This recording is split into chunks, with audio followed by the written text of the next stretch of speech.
Hi friends, கருவாட்டு புளிக்குழம்பு எப்படி செய்யுதுன்னு பார்க்கலாம். ஒரு 10 சின்ன வெங்காயம், பச்சை மிளகா, மாங்காய், முருங்கைக்காய், கத்திரிக்காய் வந்து ஒரு 4 கத்திரிக்காய் நீட்டமாக எடுத்து வச்சுக்கணும். மல்லித்தூள் 2 டேபிள் ஸ்பூனு, மிளகாத்தூள் 1 டேபிள் ஸ்பூன், மஞ்சள்தூள் 1/2 டேபிள் ஸ்பூனு, அப்புறம் தேங்காய் பால் 1/2 மூடி எடுத்து வச்சுருக்கிறேன். கருவேப்பிலை வந்து க்ளீனாக எடுத்து வச்சுட்டு கடாய் வச்சு ஹீட்டானதும் இந்த மல்லி, மிளகா, மஞ்சள்தூள் வந்து நல்லா வறுக்கணும். அந்த பச்சை ஸ்மெல் போகிற அளவுக்கு ஸ்டவ் வந்து சிம்மில் வச்சு,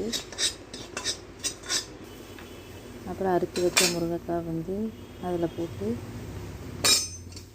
மாங்காயும் போடணும்.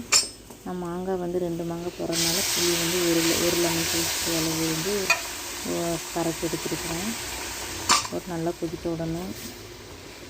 ஒரு சின்ன வெங்காயமும் ஆட் பண்ணணும். அறுத்து வச்சது கொஞ்சம் எடுத்து வச்சுருங்க. ஒரு 4-5 சின்ன வெங்காயம் அது குட்டி குட்டியாக கட் பண்ணி எடுத்து வச்சுருங்க. கத்திரிக்காய் ஆட் பண்ணி, கருவாடையும் ஆட் பண்ணி, 2 தக்காளி ஆட் பண்ணிவிட்டு தேங்காய் பாலையும் ஊற்றி நல்லா மிக்ஸ் பண்ணிக்கணும். தேவையான அளவுக்கு போட்டுட்டு நல்லா இந்த காய் எல்லாம் நல்லா வேகணும்.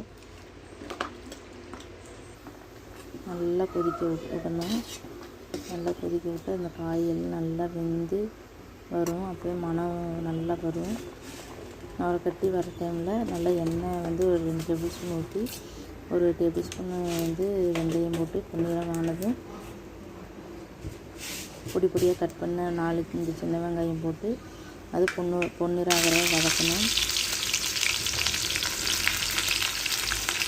வதக்கிட்டு கருவேப்பிலை வந்து கடைசியில் வந்து போட்டு இறக்கி அந்த குழம்புல வந்து ஊற்றி வைக்கணும்.